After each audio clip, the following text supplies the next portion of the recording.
Okay, now, just like we're gonna do this talent show.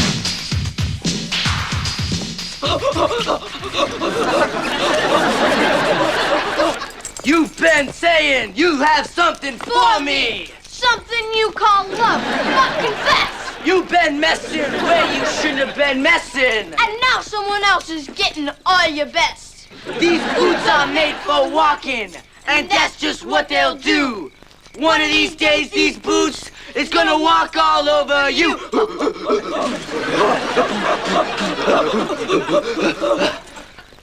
What'd you think? I thought you were gonna do a song. Beaver, this is rap, the music of the street. Not Pine Street. You guys really didn't like it? Oh, no, you were terrific.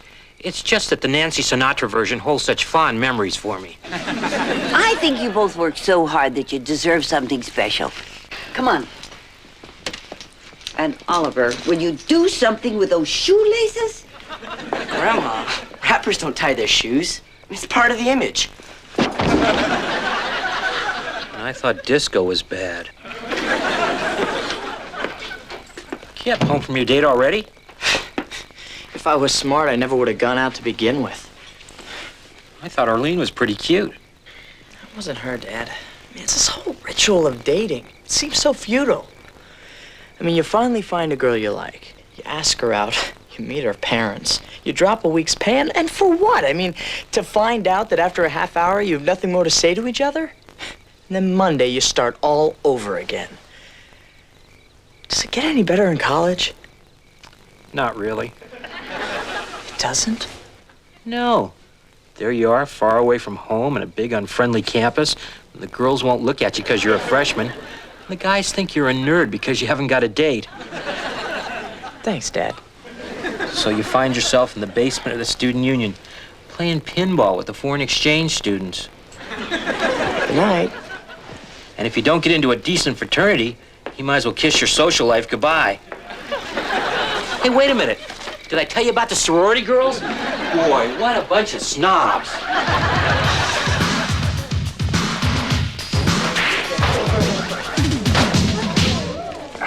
Yes, Mr. Goody. Now, I know we're 3 days late, but you gotta understand. I'm putting this yearbook together with spit, elbow grease, and a bunch of rejects from the audio-visual club. Friday or find a new printer? Yes, Mr. Gooding. Friday the 25th it is. The 18th? But sir. Yes, sir. There's no way we can get this thing together by the 18th. Will you relax, Freddie? Relax. I'm about to be the first editor in school history to put out a yearbook with 132 blank pages. Hey, well, at least there'll be plenty of space for everybody to sign them. Okay.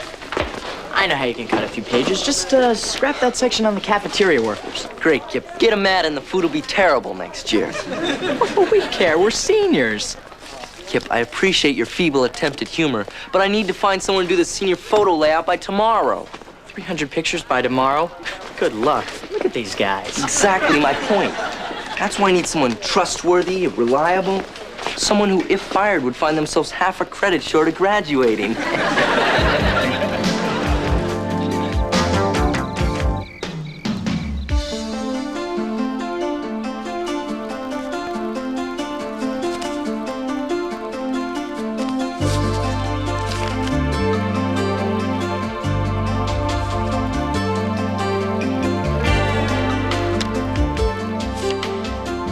Stinky Lutz. Oh, I haven't seen him in a while. Oh, that's right. They tried him as an adult.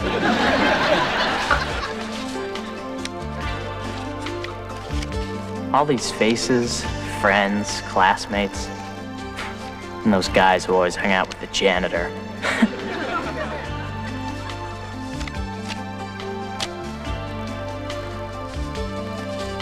Wow, Charlene Maitland. Seems like a million years ago.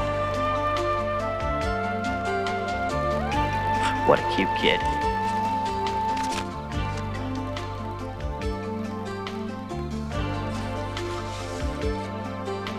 Whoa, Chelsea Morgan.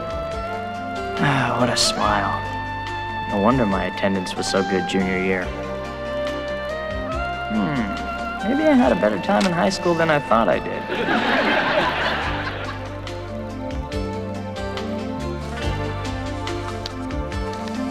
Laurie Richardson. Oh, boy, was I crazy about her. Of course, who wouldn't be? Come on, that's ancient history. You got work to do. Let's see. We do 6 kids a page with captions below the pictures.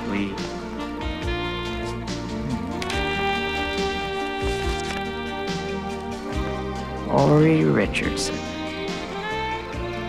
Good night. Good night. Good night, Kipp.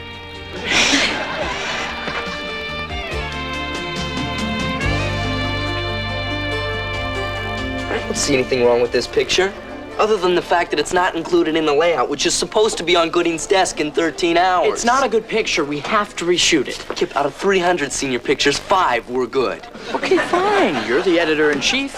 If you don't care what you put your name on.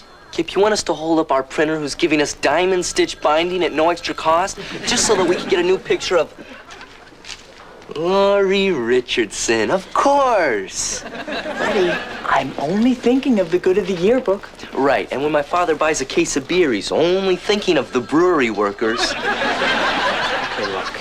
Since I saw her picture last night, I just keep thinking, well, maybe fate dealt Laurie and I a bad hand. A bad hand? Kipp, you were playing tongue tag with her best friend. So I made an error in judgment, but I paid for it. I mean, Laurie has to have some fond memories of us. And of her junior year in England, where she met her boyfriend from Oxford.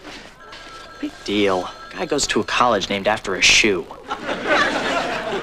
Come on, Freddie. Give me a photographer. I just need an excuse to see her. I don't have a photographer. He's covering the Stinky Lutz appeal.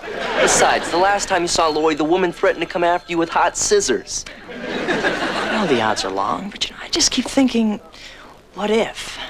I mean, what if there's still something there, Freddie? What if Laurie and I were meant for each other? What if she still has those scissors? I'll dedicate the yearbook to you.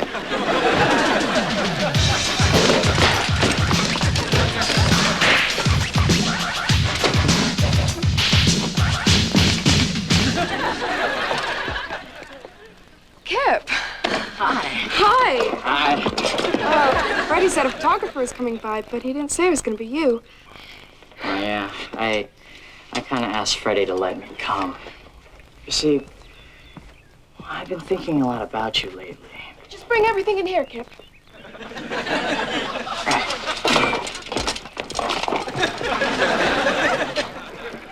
Anyway, as I was saying, I've been thinking about you. Would you like something to drink? A soda, iced tea? Wow, you must really be into photography. Yeah, well, I am when I have the right subject. Oh, still the smooth talker. Say, remember those poems you used to write to me? Softly stars shine in the night so still. I cast my love from a lonely hill. For life is bleak, and I cannot sleep when we're kept so far apart. Oh, you remember that? Yeah, I found it when I was cleaning my room. It was so corny, I couldn't forget it. Gee, Kipp, seems like ages since we've even talked to each other. Yeah. How long has it been? It was 2 years ago at the sophomore blood drive. You gave me crackers and apple juice and told me to lie down. I remember. You do? Yeah, we're 17 units over our goal. I'm really glad you're here, Kipp. Oh? Yeah, I thought I looked terrible in my picture. I thought you looked great. What did your boyfriend think about it? Oh, Leslie. I'd really rather not talk about him. Sometimes he can be such a jerk. Yeah, well, guys can be that way.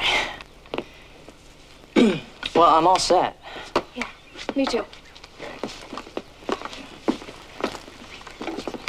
You know, I've been thinking back lately, and I think what we had was, it was pretty special. Really?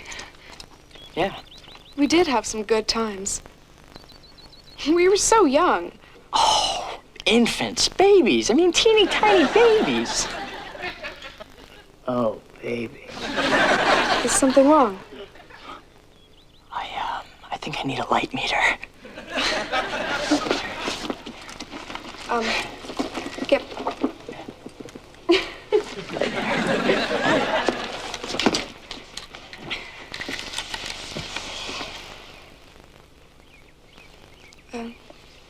Maybe you should turn it on. Good idea. Are you getting a reading? Am I ever?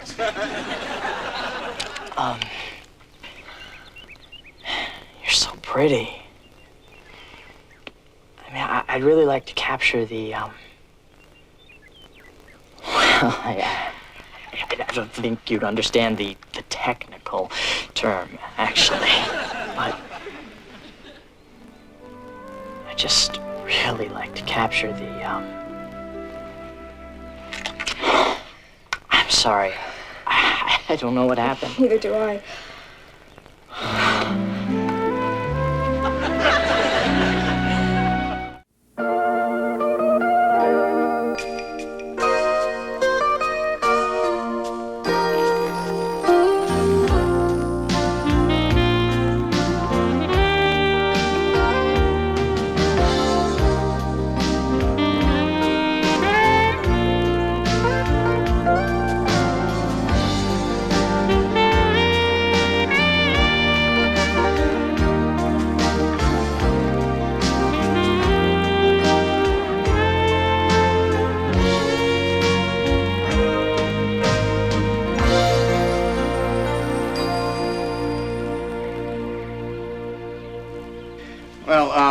Thank you very much, Mr. Stevens. And if I see Mr. Haskell, I'll be sure and pass that information along.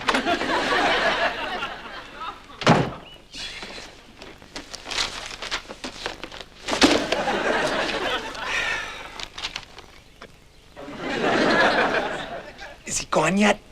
Come on out, you coward. We just failed our building inspection. Hey, what'd you expect? Anyone with an ounce of common sense would have had a C note in their palm when they shook his hand.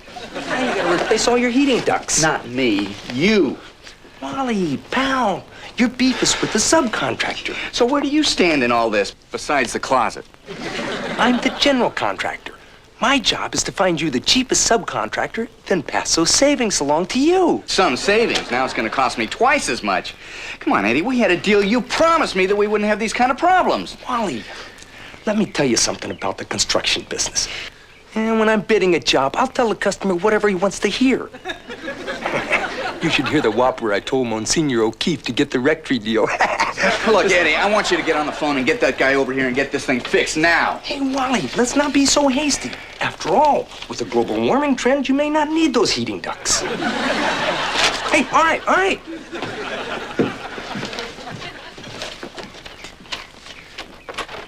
Hey, Uncle Wally, how's it going? Ah, fair. What's on your mind? Well, I'm sure you heard the great news about Laurie and me getting back together. Isn't she the one that gave you mono? No, that was her best friend. Anyway, we got this big 50s party coming up on Friday, and, well, I know you'll probably say no, but I mean, Laurie would really be impressed if... You want to borrow the T-Bird, huh? Stupid request? You remember what happened last time you borrowed it? Okay, I promise. No making out while the car is moving. Look, Kipp, I gotta go. I gotta pick up Ollie and Kelly at rehearsal. Oh, come on, Uncle Wally. I know how much your T-Bird means to you, but, I mean, with Laurie and me, I mean, it's not like we met on vacation. It's destiny. I mean, I can feel it. Feel it in your dad's car. Yeah, Kippy, old man. I couldn't help overhearing. So, you're trying to impress the main squeeze, huh? I just want to make every day special for her. You'll outgrow that. But until you do, just keep in mind what the foundation of every truly meaningful relationship is. Oh, what's that? Jewelry. Such as, Oh, where'd you get all those? I got a buddy that's a collector. Oh, yeah? He collects watches? No, he collects debts, but sometimes he ends up with watches. Huh? Notice the detail, the craftsmanship? Something scratched out on the back here. What are you talking about? That's brushed chrome. No, I can read it. To my darling... Fine. Don't take the brushed chrome. Hey, look at this. Huh? You give her this, baby, you're gonna have to pry her off of you with a crowbar. I can let it go for $50, and I'll throw in a lovely velveteen gift box. Does it come with a guarantee? 90 days.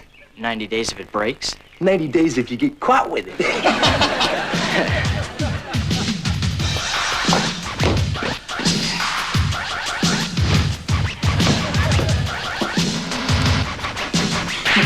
You dog. Oh, Laurie. Boy, oh, boy, wait till you see what I got you. Kipp, I wasn't expecting you. Cindy, Kipp. Hi. Can you excuse us, please? Okay, close your eyes and give me your hand. You gonna love this? Huh? Do you love it? Yeah. I knew it! Mwah! Oh, that's some dress. Thanks. It's a little fancy for a 50s party. Kipp, it's a wedding dress. Wedding? Oh, whoa. Marriage. Laurie, we are crazy about each other, but I don't know if I'm ready for marriage. Kipp, I'm marrying Leslie. Leslie? I don't believe this. Let me try and explain. Please, you don't have to explain. I understand perfectly. You led me on, and now you're marrying some guy with a girl's name. Look, have you ever known someone where it almost worked out, but it didn't? And then later on, you thought about that person and wondered, what if?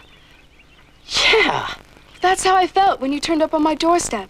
And I couldn't marry Leslie until I found out whether you and I were meant for each other. Which at least half of us thought we were. Kipp, it was really nice. And I feel closer to you than I did before. Great. But it just isn't it. It? I mean, I feel it. Don't you feel it? But it doesn't have to end this way. Maybe we should consider counseling. I'm sorry, Kipp.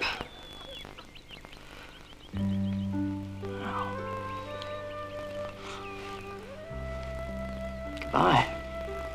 Goodbye. Bye. Goodbye. Bye.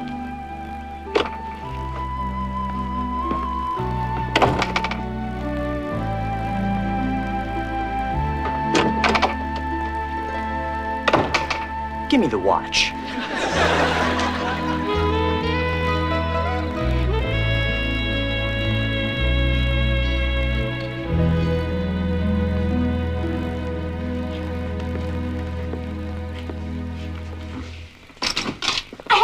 So humiliated in my life. You broke Mr. Hansen's music stand. Hey, I was willing to finish the act when I came to. I told you to tie your shoelaces. It's not cool to tie your shoelaces. Oh, but it is cool to be helped off the stage by the school nurse. I don't think my grandchildren were born to rap. What's the matter, Kipp? Kipp? Laurie and I are through. Oh, I'm sorry. What happened? She's getting married to her boyfriend from Oxford. All I was to her was just this, last fling. Oh. Well, at least you got flung. I had such a good feeling about Laurie. I could have sworn this was it. If every romance turned out the way people thought they would, there wouldn't be any songs on the radio. Grandma. I was in love with her.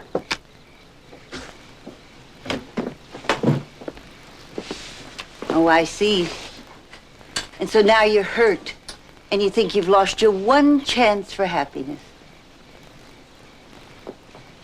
Excuse me, Grandma, but I think I better be alone. Kipp, wait a minute. When I was about your age, there was this fellow, Tom Randall. His father drove a Packard.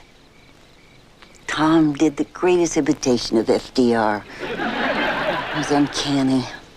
And I was crazy about him. And one day he moved away, and I was brokenhearted. You know what? 2 years later, I met your grandfather.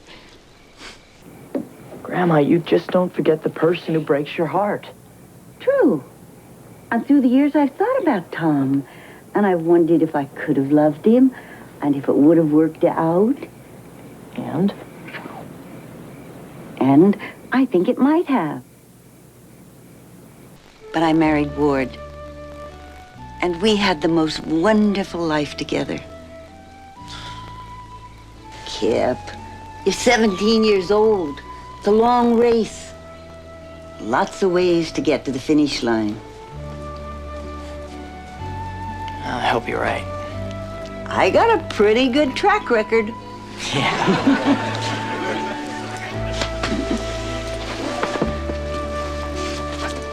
So, Grandma, whatever happened with you and this Tom Randall guy? I mean, did you ever see each other again? Well, that's another story.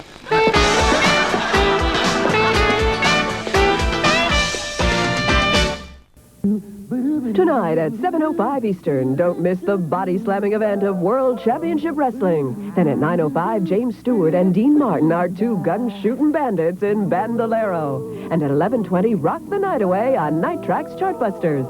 Now, top athletes compete on U.S. Olympic Gold, a TBS Sports exclusive. Next. Oh.